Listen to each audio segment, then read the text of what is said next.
people, Dr. Alex Jahangir was the face of COVID in Nashville. He was the one who said, stay at home or wear a mask, and he faced a lot of hostility for it. But despite any ideas you might have about his upbringing or maybe his privilege, he's endured the kind of life-defining hardship most of us will never understand. At 6 years old, his family abandoned their life on the other side of the world when war made them refugees. He came to America, speaking zero English, bullied for his heritage and his real name, which is Amir, not Alex. You would forgive him if he was angry, but he's not. He's the opposite.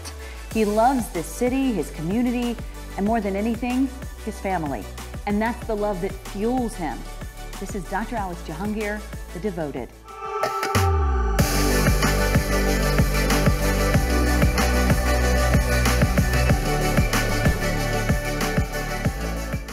So first of all, thanks for being here. Anyone who knows you in this capacity as Dr. Alex Jahangir, and I love that one of the first times you and I spoke, you're like, please don't call me doctor. Please don't call me doctor. I'm just Alex. I'm just Alex. So I just kind of want to start there with you about like how you see your role and then how you see yourself as a person. Because to me, like it almost feels like you see yourself as like, these are separate things. But maybe that's not true. I want your take on it. Well, you know, on a broader sense, I don't, you know, all my life I've always wanted to be a doctor, right? And so I've always, I remember when I finished medical school, the very first year, I would sign everything doctor. Yeah. I was like, I'm finally there. And then I realized it's an honor for me to do what I'm doing. So first on just a basic clinician side, but then you know, just like everyone, I mean, everyone, you know, you're a reporter, an anchor who's worked a long time to get to where you are, and I've worked a long time to where I am. But it's just, that's what we do. And so who I am is I do want a level of comfort for people having me. So the formal titles have never been a thing for me after that very first year of being a resident. And as I've become now, I guess more known in my public role, it's even more interesting for me because yes, I mean I own what I do, right, and I'm proud of it, and I recognize the privilege sometimes that it gives me both in my clinical side and now in the more public role. But at the end of the day, I'm just Alex. I'm just some dude who's had some amazingly cool opportunities and had some neat opportunities to help the world in which I'm in, and so. You know, do I shun from being Dr. Alex? No, because I'm almost half my life I've been a doctor, where I spent the first half trying to be a doctor, and so now it's like, well, it's who I am. It's a really cool thing to be doing, but you know, I'm just Alex. Yeah, I love that. Something you've said to me before that has just really stuck with me is like your view, and then also how you tell other residents or younger surgeons that come in. And you know, trying to encourage them not to get full of themselves. And I don't think I had ever heard anyone say this. And so then to hear you say it was kind of like, oh wow, the don't believe the hype. Like, what does that mean to you, and why do you say it? Well, I think it means exactly what I'm saying. I think as we become more accomplished or get more degrees or be in positions in which you say something and somebody does it, or you know, you've given this level of respect just by the nature of what degrees you've earned or what role you hold. It's really easy to get into a system where you buy into this narrative of I'm right, and I'm amazing, and I'm infallible, yeah. And you know, of course, people need to wipe the streets in front of where I walk or put rose petals down or whatever, But that is when really bad stuff can happen, right? In medicine, especially, if you quote unquote believe the hype, somebody may not feel comfortable highlighting something that may potentially harm a patient. Airline industry has been proven a bunch of times, right? When they do crash analysis, a lot of times the crashes occur because the main pilot, who up until now has mainly been a he. Yeah.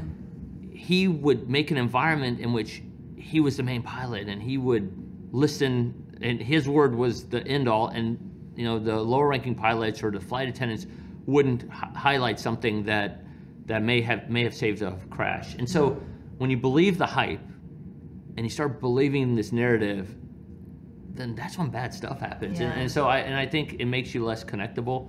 Like people can't connect, and it makes you less effective. So it is.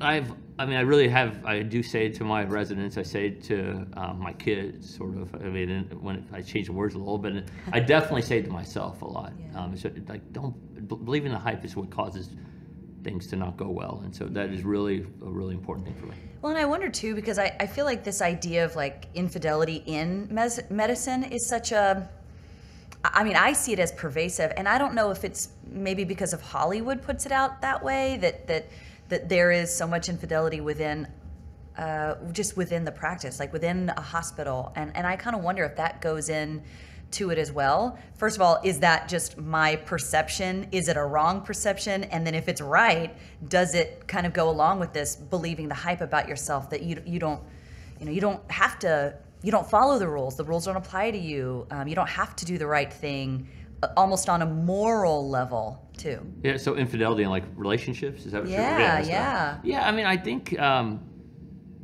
I think there is. I don't know if it's more than in society in general, but I do think I have seen colleagues who fall into the trap of, you have this grandiose vision of yourself and how you carry yourself, and then you have people who may also buy into that, and thus it allows you to, I guess, take advantage of somebody may buy into that. And so, I mean, I've sure, and that's probably true in a lot of professions in which there's that power structure and that power dynamic, and both power in actual power and power in financial rings. And it's sure it happens, and it probably is that you believe your own hype, and you believe what everyone else tell you, and you convince someone else to believe the hype, and it's really not good. Yeah. Well, and I totally get where your heart is on it, and I love that about you. I love that you take that stance, because it does make you so approachable, and everybody feels your humility. And I think, just seeing you on TV for so many years, leading Nashville's COVID response before actually meeting you in person, when the threat of COVID wasn't as severe, it's just very, very clear that Alex Jahangir, does not take himself too seriously. But at the same time, you're very well aware of what you are capable of. I mean, you've written textbooks, you've written 100 published papers, I feel like, on work that you've done. Tell me about some of the things that you are proud of in your work, the times where people maybe have even questioned you in your trauma surgeon role, where you're like, no, this is what we're gonna do, and I'm gonna show you why. Tell me some of those times that you're proud of. Yeah, listen, my day job is pretty neat, and I was thinking about this recently. I was driving, and I was like, there are a few jobs, and I have one of them, in which I literally can point out people who have a different life in a good way because I was there. Yeah. I am very proud of that. It gives me a lot of joy. There are times when I know that literally someone's walking because I was there, or there are moments where I know somebody would have died. I mean, actually died if I hadn't done some of the stuff I've done. And what's neat for me is now, years later, some of those people and their families communicate with me, and we've developed some relationships that are, again, it's really, I really, like whenever they reach out, I'm like, gosh, this is amazing. Or what I've learned as a physician, there's an experience that I don't think I've actually shared with many people, is I was in 30A, right? Where I'm sure many people in Nashville have been, just in Florida, North Florida. And I was standing there on the beach watching my kids kind of in the shallow water, and I saw somebody trip. And I was like, well, that's weird, in the water. And I saw him get up and he tripped again. And I was like, there's something not right here. And I looked at my wife, I gave her the look, and she watched the kids. And I went, and this guy was having a stroke in the water. Oh, wow. And I, pulled him out. He's a big guy, and then his adult kids were there too, helping pull him out. And then we did some stuff to resuscitate him. Wow. And this was probably 4 or 5 years ago. And his wife, every year or whenever she's struck at church for some reason to think about me, calls me. And like, my God, that is amazing. Like, that is so neat. And that is something that at that moment, only I could have done something. And in fact, I know in that specific episode, because I remember the poor lifeguard, by the time he showed up, I took the bag and did the stuff we had to do. And it was like, wow, like how much, first of all, humbling, and also what a blessing it is to know the stuff that I've gotten to learn over the years. It's pretty freaking neat. And so I'm very proud of that. I mean, I don't undersell it or I own it, and it is really neat. Tell me about some of your other stories. Appendages, losing legs but keeping legs, saving lives. Like, give me specifics. I'm interested. So I think a story that has been shared by the person, so I feel comfortable sharing it, is, I took care of victims of the Waffle House shooting, and one of the victims, Sharita Henderson, who has again, she's shared this story multiple times publicly, so I don't feel like I'm sharing anything that she hasn't shared first. I remember seeing her the moment she came in, and the many surgeries you've had to go through. Me telling her, hey, you may lose your leg, or the emotional toll of that whole time frame, and years later. Like, I don't think people, we're so used to everything being such episodic, right? Like, that episode's closed. Look. You're okay. They caught the person, and then now he's been found guilty. Yeah. Well, these people live with the trauma of it, and both physically and mentally. And I'm very proud that she's walking today, and her leg is saved, and it's not for lack of her motivation to do it, and she's worked her tail off, and it's really that's one thing. There are other people who, what's fun is I'll fix something, and then they'll go have a wedding, and they'll send me pictures of their wedding. Oh, wow. Like they're or like literally they'll be like, they'll come here for a bachelor or bachelorette party, get hurt, and then their wedding's supposed to be like 6 weeks later or 4 weeks later, and oh my gosh, they'll do their wedding, and then it's fun, right? Or I actually heard once, which is kind of neat, is there's a person just very recently I operated on, who her son was getting married, and she wanted to just dance at the wedding, and she did. Oh wow! And then at the toast, when they toast, they apparently toasted me because one of my friends happened to be in the audience, and I was like, like, how cool is that, right? And so it is a really neat. Like, I love what I do and what I've done now for I've started working at Vanderbilt in 2009, so the fact that I've been able to hopefully help a lot of people in the thousands. It's really cool. I mean, I really like it. Well, and I think that's kind of the crux of why I wanted to talk to you today, and why I wanted to have you as being one of the episodes, because I do sense devotion from you. And the reason I use that word is because you don't just love this city, and you don't just love your job or love your family. What's the higher form of love? It's devotion. To almost give yourself to a cause. And I sense that. And I did something, in advance of your episode that I've actually never done in my whole career, where, as you know, I asked you after we talked, I said, there's things I just don't fully understand. And I asked you, can I speak to your wife? And you probably freaked out a little bit because you're like, oh God, what is she going to ask my wife? But just being able to talk to your wife and hearing the person who has, committed their life to, be your partner, to be your partner in life, to hear how loving she was, and gosh, it was just so beautiful about how she viewed your commitment to what you do. And she told me this. She said, it happens all the time that we'll come into the house. Someone will be in the house. He's always pulling glass out of a knee, or like fixing some, like, I don't know, house call type doctor, old time medicine situation. And I thought, gosh, that just paints a picture. In my mind, that paints the picture, right? It's not someone who, again, it's the don't believe the hype, right? I can help people, I can serve people, I can do it on my kitchen counter. Yeah, it's really neat and funny. Helen, she told me she had the interview, but she actually didn't tell me what she told you. So I'm still a little anxious. But no, it is a really, it is a neat profession that I've had the privilege to enter, right? I think somebody asked me yesterday, would you want your kids to go into medicine, right?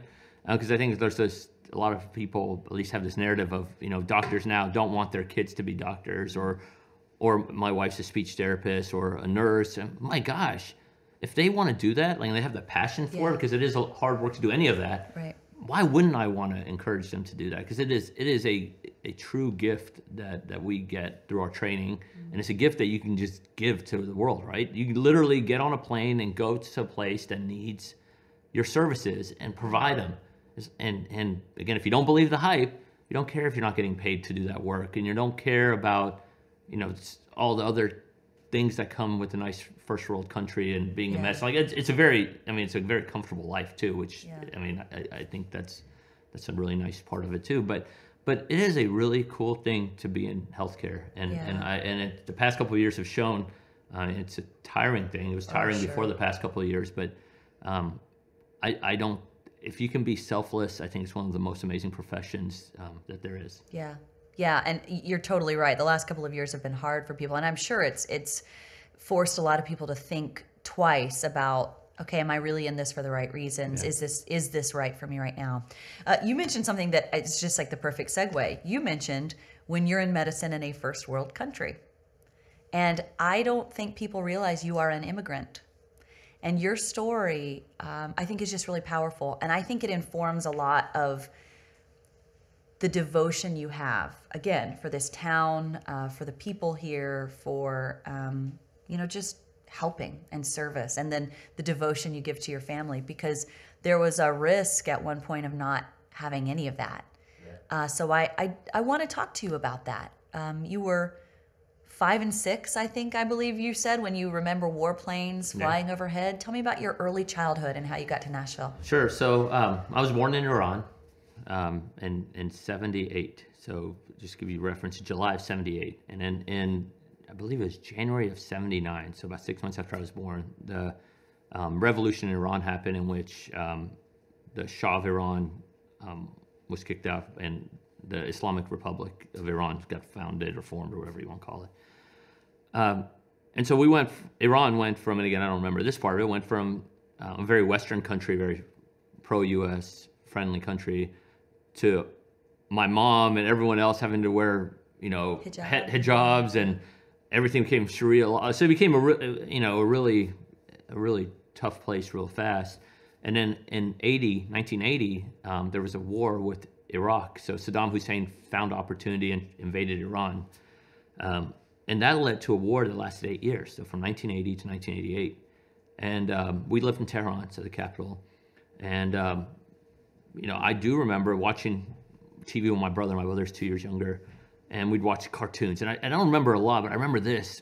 And then all of a sudden, the emergency alarm thing, broadcasting, come on the thing, and my mom would grab us and we'd go into the basement of the apartment complex we lived in. I remember a few times seeing the warplanes fly over and hearing stories from my mom. Some of it's more in retrospect of gunshots that they were avoided, and so again, in 1980, 1988, in 84, my parents really didn't see a future for me and my brother.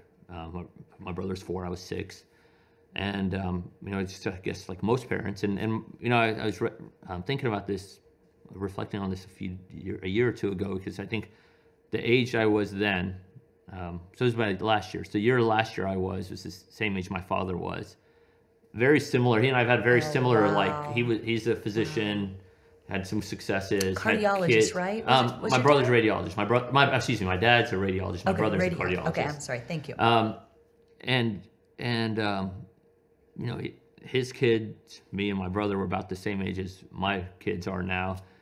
And I think about, gosh, could you give up everything? Oh, word. And then just to move without a set plan, and they did, and I'm very grateful to it, because we came to Nashville, which is not a normal move you make from Iran, but we had a family member here, an uncle and aunt, and a couple of cousins, and we moved to Nashville, and we spent the first many months in their house, and we're fortunate because, again, we had means to be able to, we moved first. My brother, my mom, and me went to Germany. That was the first place we were able to go, and in Germany we.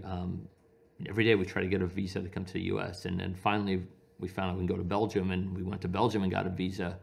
And then, so my mom, my brother, and me were the first to move, and then my dad moved sometime several months later, I believe. And we moved to Nashville, and Nashville is where I learned English. Nashville is where everything that's happened to me is because of Nashville. Because someone in this town said, I'll help you. Yeah. Right? And yeah, I mean, it's a welcoming town, definitely in the 80s, welcoming. And I think it's welcoming now, albeit there's some loud voices that sometimes aren't welcoming for those, you know, I mean, I think we just need to be louder to continue that welcoming, because I think, especially as the city is now 12% foreign born. Whoa, I didn't know that. Yeah, Nashville's 12% foreign born. When I moved here, it was definitely not 12% foreign born. And it is a really, I got so many opportunities. I mean, again, learned English here, went to public schools here, had summer enrichment programs, you know, got like my vaccines and some dental care at the Metro Public Health Department, which down the road I ended up becoming the board chair of. My first volunteer job and then full-time, or first minimum wage job was at now the Adventure Science Center. I ended up being the chair of the board of the Adventure Science Center a few years ago. So it's really, yeah, I mean, what a great community we have. And look at the opportunities it's given me, my brother, all my cousins who've subsequently moved in. I mean, I have an amazingly successful group of cousins who, again, had the similar experiences I did. And so, yeah, this community has given us so much. Yeah. I want to take you back to that point where you guys moved, because it's not lost on me that you moved separately, because your father, to your point, highly educated, had a career and had a life in Tehran, and then realized that he couldn't provide that for you guys. He couldn't just leave, right? I mean, there had to be maybe some strategy in how you left. It was almost a secret, wasn't it? I mean, did you leave with more than a suitcase? It was, it was very bare minimum. And like I said, my mom and my brother, we went to Germany. My uncle at the time, who I think he was 18, 19, had been smuggled over and ended up in Germany, right? Because he had to serve in the, and so again, we were fortunate enough to have some means as a family so my grandfather could have hired someone to smuggle my uncle over the mountains. Oh my gosh. And so we went to visit my uncle originally. And that, I mean, is that like air quotes? We're visiting the uncle. Okay. Yeah, and then thus subsequently, then we went through the immigration process through the U.S. and through embassies in Germany and Belgium. And then once we came over, then my dad had to, again, I sometimes all the details are lost because I was a kid. Yeah. But then my dad, again, through the process, was able to get his paperwork in order to come over. But there's a lot of stuff that my parents had to sell or give up, or heirlooms from, they have their wedding book, which is really neat, and they have a few trinkets and stuff. Things that. But I'm sure there are things that they've never told me that they just had to give up, right? And I think about, gosh, the house I live in now, I've been here 12 years, and I look at all the stuff we've collected, and to just say, hey, how can I get all this down to a few suitcases? And because there's a strategy that I don't think I probably will ever fully appreciate and understand. But I'm not sure that I fully understand too what could have happened to your parents if people knew that they were trying to escape and not just maybe even travel. Yeah, I don't know. Yeah. I mean, it's if you look at the Iran-Iraq War, 1 million people died, and 1 million Iranians, I believe, died in that war. Wow. And so, I mean, who knows? I mean, I don't know. But I'm very fortunate that and appreciate the fact of what they've done for us. Right, and I do. So the next phase, I think, to your personal story is the other part that I really want to get into with you is like it wasn't a beautiful experience all along. I feel like you have made the choice to frame it in a beautiful way with a heart of service to give back, but it wasn't always that for you. And because I just think of you guys, I think of a highly educated family moving to a nation where they don't speak the language, having everything, giving everything up, trying to do it for their children. So they moved to Nashville, a place that, albeit had very little diversity even at that time. I think Nashville's changing in that regard and the level of diversity. But that created, I imagine, a very hard experience for you and your brother because, yes, you are Alex, but you are Amir. So you grew up Amir, and so how was that received And as an ESL kid, English second language kid who's speaking Farsi, trying to learn English, named Amir in the American Christian South. Yeah, it's a question not many people have ever asked. I think one could say, I do think broadly, again, I am the product of every experience I've had, right? And I'm a very fortunate, successful person. So broadly, very, the good outweighed the evil, right? Let's just start with that. But I think one can't be naive to the fact, especially when the Gulf War happened in '91 or when the 9/11 attacks happened, that an Amir growing up in the South had, there were challenges, but I think what outweighs those challenges is a community of good people who said, you know what, don't listen to that person, or figuratively and maybe literally punch back if you need to, if you're provoked, right? And that's something that, I think are lessons that it's not easy sometimes, right? And I think, but again, now I'm in a place where I can believe a little of my own hype and saying, look what an ESL 6-year-old who came to this country with minimal, but can do for the community now. Yeah. Right? And be a model and example for others who may be in that same exact position right now. Right. I had one really neat thing for me this past 2 years is that I get some neat opportunities to be at things now. Mm-hmm. And I was invited to be on a panel for a fundraiser for an organization that provides legal services for immigrants. And I was like, yeah, of course I'll do it. Wow. And so I went to this fundraiser, and one of the other panelists was this first generation American, or actually she immigrated here from, I believe, South America or something. And she started telling stories and crying about the fact she doesn't feel like she could be there for her kids like she wants to because she's working like 2 or 3 jobs and all that. Oh, and literally her story of how she felt, her perception of how her kids are. I was like, I literally am, the story you're sharing about you as a mom is what my mom had to do with me and my kids, or me and my brother, and look at us. Yeah. Don't be sad, have hope. And I think that's what we can do. And so, or I could lull and say, there's so many mean people here, and they make fun of me because of my name or where I'm from, and they're all xenophobic, and so screw them. I'm done with these people, and I'm going to be bitter about it. I could do that. Yeah. But why do that when there's so much hope that my story can provide? And again, don't believe the hype. Actually, act it. Just do it. Literally do it. And so yeah. I mean, I think if I told you, no, it was all happy the whole time, I think that would be. I mean, you would see through that. But again, I don't let that. Whatever, right? Yeah. Well, I mean, I think too, at this point, as you were saying, half of your life has been spent as a doctor now.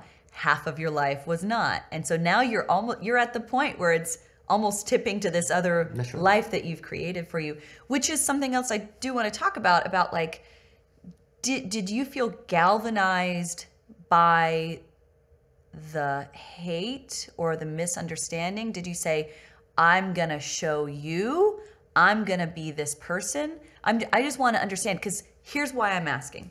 When I look at your bio, I remember the first time I looked at your bio, the first time you came up as someone that we were interviewing as the chair of the Metro Coronavirus Task Force. It's 2020, early COVID. And, as a journalist, I'm like, so who is this person? I need to understand who this person is. I started reading your bio and I was like, holy crap. How can any one single person even achieve all the things that you've achieved in their lifetime, let alone being someone who's, are you 43? Mm-hmm. 40, yeah. How can even at that time, a 41-year-old person have done as much as you've done? And so, knowing all that, I want to get to the root of that. Why have you done all this? Were you galvanized by this bullying even? Were you thinking this is what I'm going to do to show other people what I can do, or was it something else? I don't think it ever was to show somebody else, I'll show you. I don't think that's a good way to live in a way, because you're always doing something for someone else in a vengeful way. now it's a lie if I said there's a few things I probably have done for that purpose. I can think of like one or two small things that I'm like, somebody tells me you can't do that, and I just do it to show them.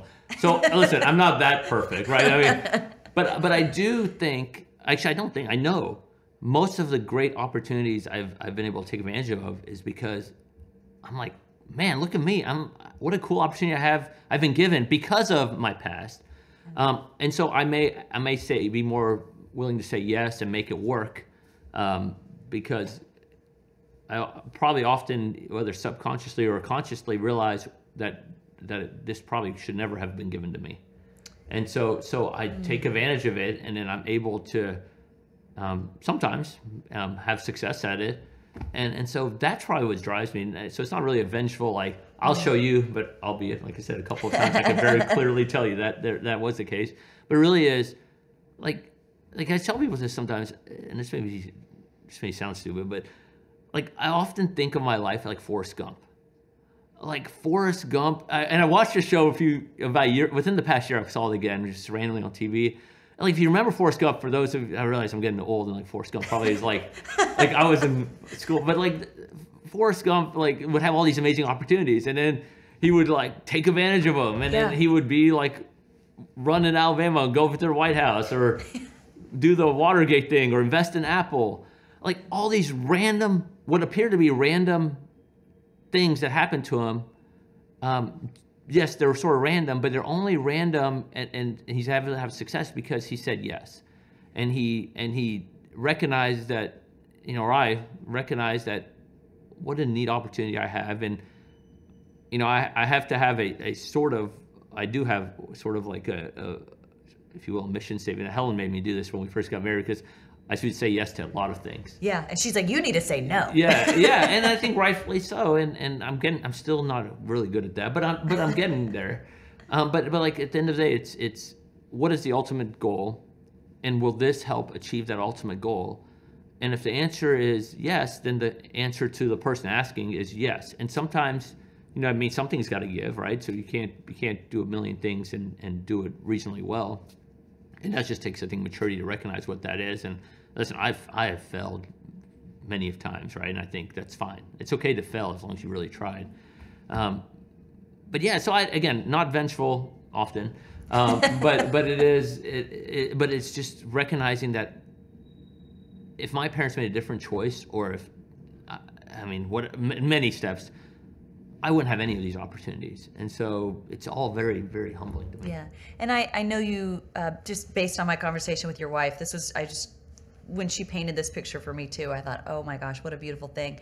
I want to understand your relationship with your parents. I know when you speak to them, you speak in Farsi. Yeah. I know that you invite them to every award ceremony, every time that you're honored.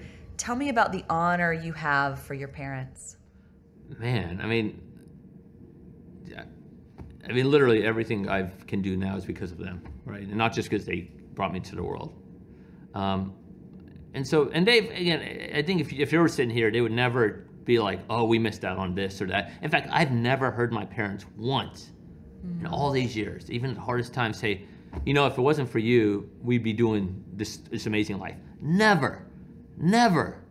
And it always surprises me because, gosh, I don't know how you can not think that. Yeah. And so for them, if I can share a little of again, the really cool honors I've been able to get in the past few years, and even in before I guess my little one of your, I believe it's on Channel 4 recently, said modest celebrity was the adjective they used for me. It was awesome. I thought it was really funny. I was like, this is superb. I was like, well, I guess modest is more than I thought, but modest sounds good. But I guess if I could share some of that with them, they love it more than me. Like they do believe the hype. Like it's amazing. They believe the hype, and they'll introduce me to their friend, this Dr. Alex, and I'm like, but what? You don't call me Alex in private, but that's what you want to introduce me as. Go for it. Like it is so cool. So yeah, of course, any opportunity I get to take him to something. So we got to go to the 4th of July fireworks and kind of be in a really cool area, and I took him. Yeah. Or there's something I'm being honored at later next month, and of course they're the first people I want to take. Or public schools did a thing. Of course I'm going to take my parents. So the experiences that I perceive that they missed out on. Again, it's me perceiving it, not they've never verbalized that.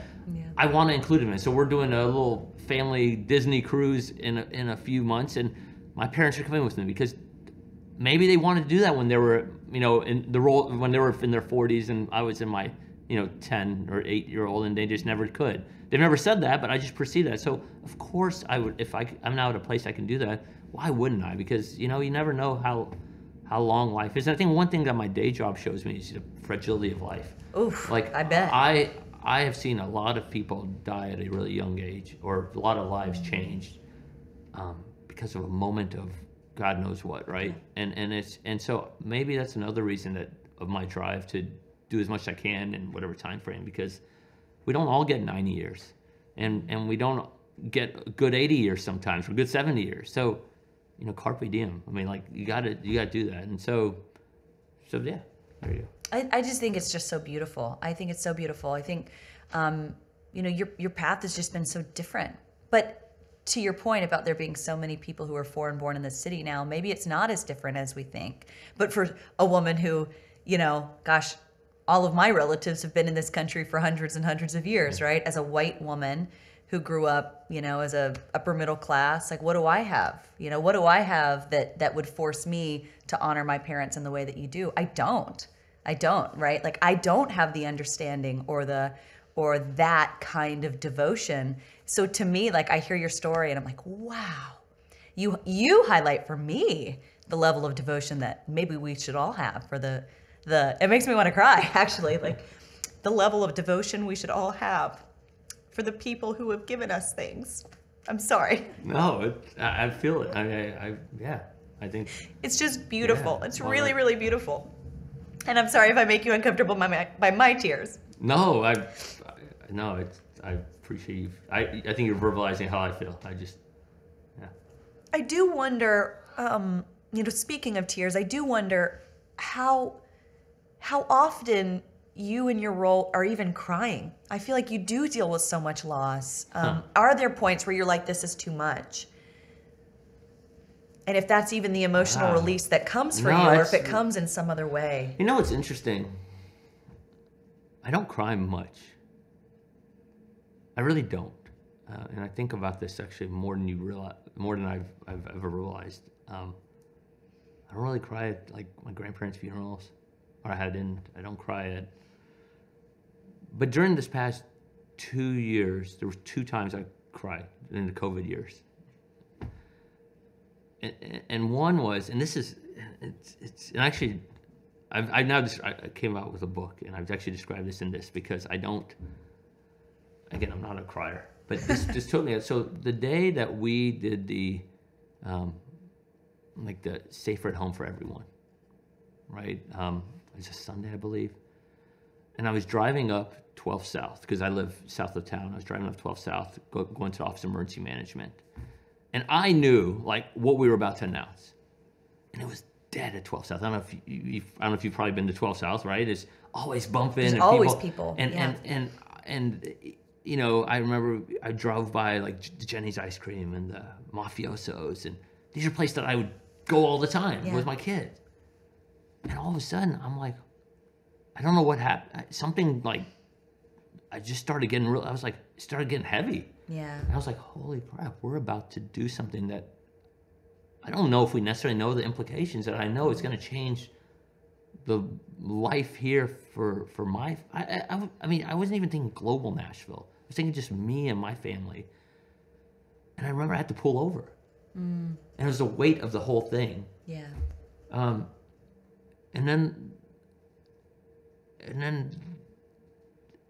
And so I was like, well, what the hell just happened? It was weird. Like it's not a normal thing I did. And I think again, through the day job, I've gotten really good about just putting up a wall. Compartmentalizing. Yeah, and I mean, it's not lost. And we're talking about, actually the other time, I'll tell you one time, it's not a COVID time, that probably the only time clinically ever, is as we talked about, I took care of some of the Waffle House victims. And I remember I walked up, Mr. Shaw, who and I walked him up to the room. The family said they won't see him, and the first time the father of one of the victims saw him and the hug and embrace they did, and I was right there in the room, and I was just like, I mean, again, I saw myself as a father. I saw myself, and that was probably, actually not probably, that was the only time I think clinically I've ever like choked up. Wow. And so I don't do it often, but it's not for a lack of. Like, it's not that you don't feel the emotion. It's just maybe that's not the release that comes. Yeah, but it is. But I think it is. Sometimes the world's heavy, and sometimes I think crying is not a bad thing, and it's not. it's great, and yeah. I mean, I just again, but what amazing opportunities have led that allowed me to be in those positions at that time, and I think you have to humanize it some, because I don't think any of those situations are situations in which you're. You know, I mean, you can't be a robot. I mean, you can't. I mean, I don't think you can do either any job well if you don't have some level of empathy and sympathy. Totally. I don't care if you're, I don't know. I mean, even I don't know. There are a lot of jobs where people can perceive like if you're a CEO of a company, you still need to have some sympathy and empathy, and as you're thinking about margin, right? And you're a physician, you definitely need to have some. Or you're an anchor. I mean, you report on things that impact people's lives forever, and if you're cold about it and heartless about it, and somebody just found out their loved one had something tragic happen to them, and you're in there doing something really immoral, maybe a too strong word, but like it's heartless. Just heartless. That's so you can get the hype for 5 minutes, like that's terrible. And I think those people who do that don't last long in any industry. People can you can see through that, right? And I think even more so than see, I think there's an awakening happening all over our world, maybe in our society. Maybe it's because of COVID, because I think we are leaning in more and more into feeling our way through situations. I think COVID really changed a lot for people because for the first time our calendars were clear, right? And we were left with just ourselves and our thoughts. And so, you know, there was a lot of deep diving of how do I feel in this situation. So I think people who are, you know, who you're describing, I think we can all see through and feel through the intention of someone, you know, and if intentions are good, then we feel that. If intentions are selfish, I think we feel that. And maybe it's a skill that gets honed over time by the people who are willing to listen to it. But I have always felt your intention, but I feel like there's a lot of people who did not. And I will just tell you, it has felt always to me that it was unfair, that you'd been unfairly targeted in the decisions that you had to make. And it wasn't just your decisions. I mean, there was like this whole team of COVID people. You were spending like 60 hours a week on a volunteer position trying to do the safe thing for Nashville, still seeing patients, still having a family with 3 young daughters. And it's like, I don't know, it's just beyond me that people would target you as like, why did you shut our city down? I'm kind of like, get over it. But what was your experience in these last couple of years when people were like, just seeing you as the target for making their lives hard? How did you deal with that? Yeah, so I'll tell you, first of all, it was much harder for Helen than for me, which is what pissed me off more than anything else, right? That if you're talking about any anger, or it was because my wife was really it really bothered her, and once we were talking about this, and she's like, imagine flipping the roles, right? If somebody talked all the smack about Helen, of course I'd be pissed off, right? Yeah. But when it came to me, when I was one of the things you brought up earlier is, you know, an Iranian growing up in the South, so there was some bullying that happened, right? And back then I would just whatever, let it go and act like I don't care. And at the end of the day, the reality is everyone cares, right? Of course you care. I don't care if you're 13. I don't care if you're 43. Yeah. You know, about to be 44. You care. Of course you care. Yeah. But if you're being honest with yourself, and if you believe, which I still do, that the decisions that we made, and you're right, it was not just me, right? I would advise Mayor Cooper, and we'd had a lot of other health experts, Dr. Hildreth, others from other places, Dr. Wright. I mean, there were a lot of people. It wasn't my decision in isolation, right? I mean, and I have to give the mayor some credit, because he from the beginning said, let's let the science drive it. Be honest with him and with the public, and and admit when sometimes, of course, there were mistakes made, right? I don't think we were all figuring this out in real time. It's new. It's an entirely new So thing. what was new to me, which is so fascinating, is there are some really, I don't know what rating this thing is. There's some chumps in this world, right? I mean, there are some chumps that you just want to punch them in their face. Yeah, I'm a trauma surgeon. My language can get rough, right? But like there are some just bad people. Yeah. And these bad people seem to have a lot of courage behind like a screen, which I think is really funny because they don't, and I'd blow them off. But I've had people come up to me in public and accost me verbally and really? A couple times physically. And I'm a 6'2", 200-pound guy who's in good shape. Like, and it blows my mind. And I'm like, what is wrong with you? I literally looked at him. I'm like, what is wrong with you, man? And it's like, wow. And I think that is maybe where, as a society, we have maybe transitioned some from where we were. Maybe I was just naive to it beforehand. Because I don't think most people feel or have, and I think most people still don't feel, that it's okay to bully physically and definitely emotionally. Like, I'm emotionally pretty hard, right? Like you can't like really hard to crack. You're saying? Like I'm good. Like you can talk all the crap you want. You could do whatever funny meme. Well, funny memes would be fun, but there aren't that many of those. Like whatever the hell you want to say, like go for it.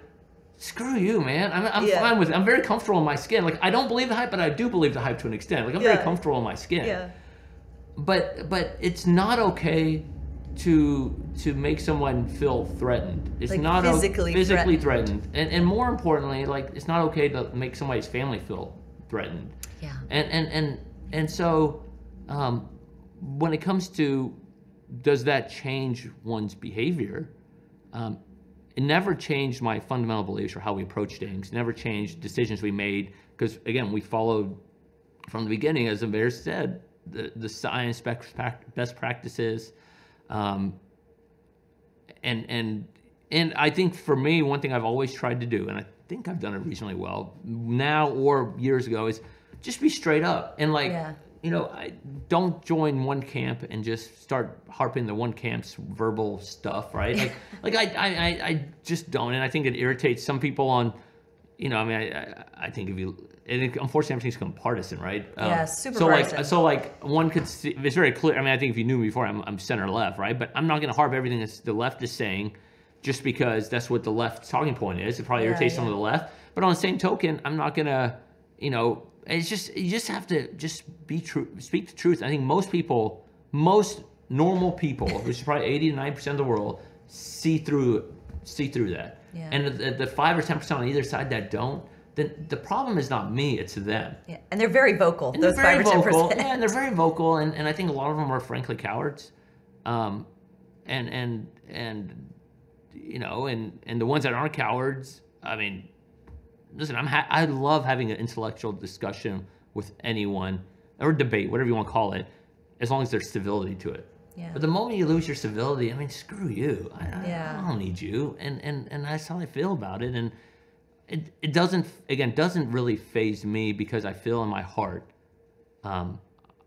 we have followed a path that I can justify, and I hold that truth for not just the COVID part of my life, but every part of my life. Yeah. Like I try to make every decision with is this really who my inner compass is, and the decisions who I haven't been led like that are the ones I often regret, and I try to make less of those as I get older. Yeah.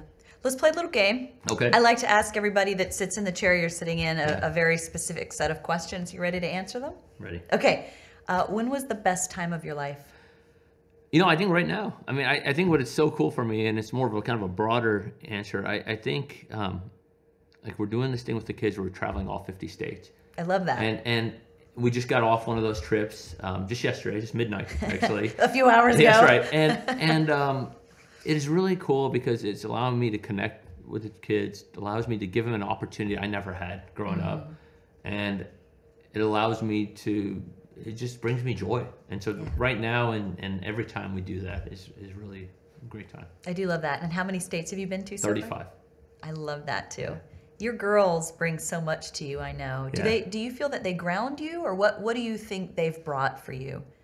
Oh, they definitely ground me. I mean, they definitely don't believe the hype. I can tell you that with certainty. It's really fascinating. Like, they roll their eyes when I'm like, they see me on stage. But yeah, so what they bring to me is, and I think most parents hopefully would say this. I mean, the kids make you realize that this world is more than just about you. Yeah. And if my mission statement that Helen has made me hold to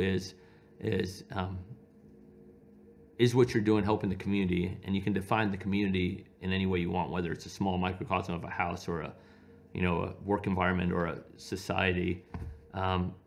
What better way to give to the community than raising 3 hopefully very productive members of that community down the road? And so the kids are freaking awesome. Yeah. I really sometimes they cause you headaches, but they're, but I think any parent can relate with that too. But they're awesome. Yeah, they really have grounded me. When is the worst time, or was the worst time of your life? I think there's 2. I think early on we moved to America, what I do remember, sometimes there's some hardship, and I think that has really, so that I think that was one. And then at the beginning of this COVID pandemic, I think we all had every individual, every single person listening to this or watching this had some real hardships. And for us, I had my personal private hardships of how do I balance career, kids that are homeschooled. I am in an environment where I'm more likely to pick up the disease and bring it home and infect my entire family, including my parents, and potentially kill them, right? We didn't know anything in March of 20. And to balance that with the now public role I had, which I never in my life ever thought I was fine with my obscurity. I'm totally cool with that. And then there was all the stuff we've talked about, the hardships of that. Yeah. But the beginning of the pandemic was probably one of the more difficult times in my adult life. Yeah, wow. When was a turning point in your life that you can look at and say everything changed from that point? I think both of the experiences I just told you about. Wow, okay. So obviously, if I had never come to America at age 6, right, none of this would happen, right? And so that is easy. Yeah. Right? The pandemic has. Yeah. I'm not the same guy as I was in February of 20. And I think what it is, there's on so many levels, but one of them, on one level, it's this. We kind of sort of talked about this earlier about how there's always this itch to prove that I could do something. Yeah. I mean, it really is. And maybe part of the reason I said yes to everything is trying to scratch that itch. Yeah. So can I be this medical director, or can I write this paper or this book or whatever? I always would say yes. And then I think I've done something big now. And it's not to say there's not a drive still, but the itch is not necessarily there to just do something just to do something. It's to do something that is even going to be more impactful. And that's, I'm just not the same person. I'm just view the world a little differently. So without a doubt, obviously moving here at 6, and then this past couple of years has really changed who I am. Was there a moment of clarity just at any point in your life that you were like, oh, this makes sense? The pandemic for me. Yeah. Yeah, it's allowed me to see clarity of what I want or what I don't want. And I'll tell you this, I've had some really amazing opportunities recently, and there's one that's recently come up that 2 years ago I would have jumped for it a million times over. Yeah, yes, I'll take that opportunity. Oh, oh my God, without a second, I'd give a, maybe a left arm, I don't know. But then over the past, so it's not maybe there was a moment, like exact moment, but within the past few months, I realized, this is what I value. This is what I want to do. Maybe I don't fully have developed what I want to do, but this isn't it. Yeah. And it's hard. It's hard to make that realization, but I'm a lot more peace. And it also helps me to have a partner who, I don't think we've talked about Helen as much as she really is the grounding force for me. I'm totally stealing this from Dr. Dre. Okay, so I'm probably going to steal this from Dr. Dre. Okay, I'm ready. What is it? So there's a great documentary called The Defiant Ones. Okay. It's a 3-part documentary, and Dr. Dre talking about his wife, and I was like, holy crap, this clicks with me. Yeah. He describes himself as a kite, and his wife is the rock that's holding the kite down. And that's not a negative holding down, right? No, because no. And so the kite's still doing this thing and flying, and it's having so much fun. Yeah. But at least the kite can keep doing that, because the rock wasn't there, the kite would go away into a tree and get stuck. And when he said that, it like resonated with me so much. Yeah. Super great documentary, by the way. But that's how I feel Helen is with me, and this clarity points, these turning points, she's helped me. It's not like those have been like, I've had these moments as in the past few months, and then bouncing it off with her is when you realize, yeah, maybe this is the aha moment. Right. And I think I'm developing it right now. Like it's really a neat place to be. Yeah, that's a beautiful way to describe your wife too, by the way. And it's funny because that's exactly, it's in that same way that I've described my relationship with my husband. It's like, and I'll use 2 word pictures. Number one, I've always said, like, if life is a big ocean and you're just sort of floating around in the ocean, I've always been the sail, and then my husband's like the boat. Yeah. He's the hull of the boat. And the other way I look at it too is like, he's, if it's a tree, like I'm a tree, but he's those deep roots, right? The only thing that's keeping that tree upright is because it's strongly rooted and there's a steady force. Dead on. Yeah. You know, and I do feel that because, you know, as a tree, what is a tree? Also susceptible to the seasons. Yeah. But when there's strong roots, nothing's going to hurt the tree. So I'm going to quote you now instead of Dr. Dre. Oh, okay, great.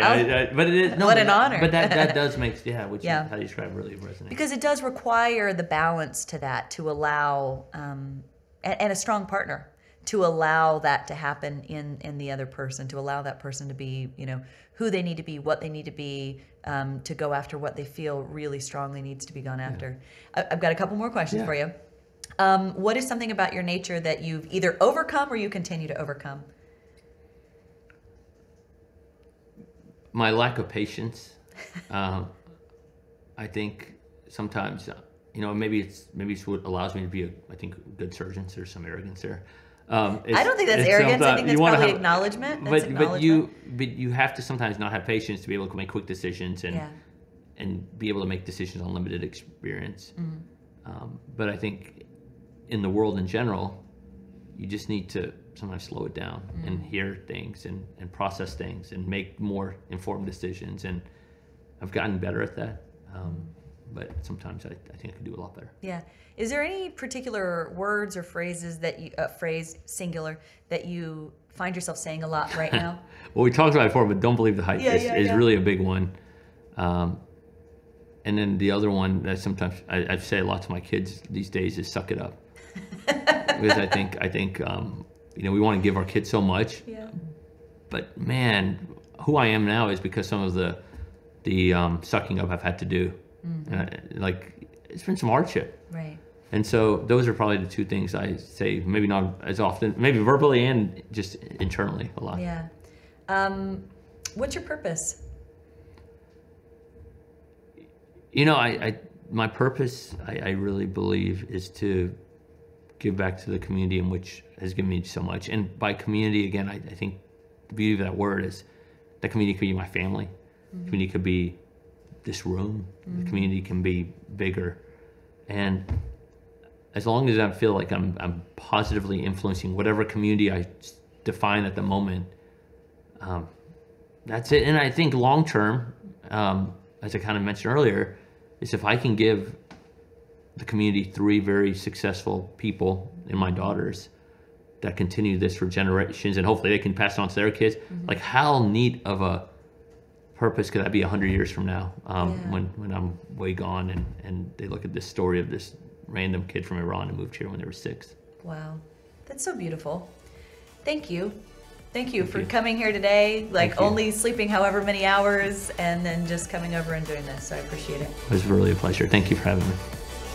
So what'd you think? Tell me in the comments below, like it, share it with someone who needs to hear it. I'm adding new videos all the time to help you reconnect with self and then prepare for purpose. And since you're here, I've gone ahead and linked my playlist, the episode Amplified. It gives shorter clips from each episode, still though very much power-packed with encouragement. It's all right here. So thanks for watching, and I'll see you next time.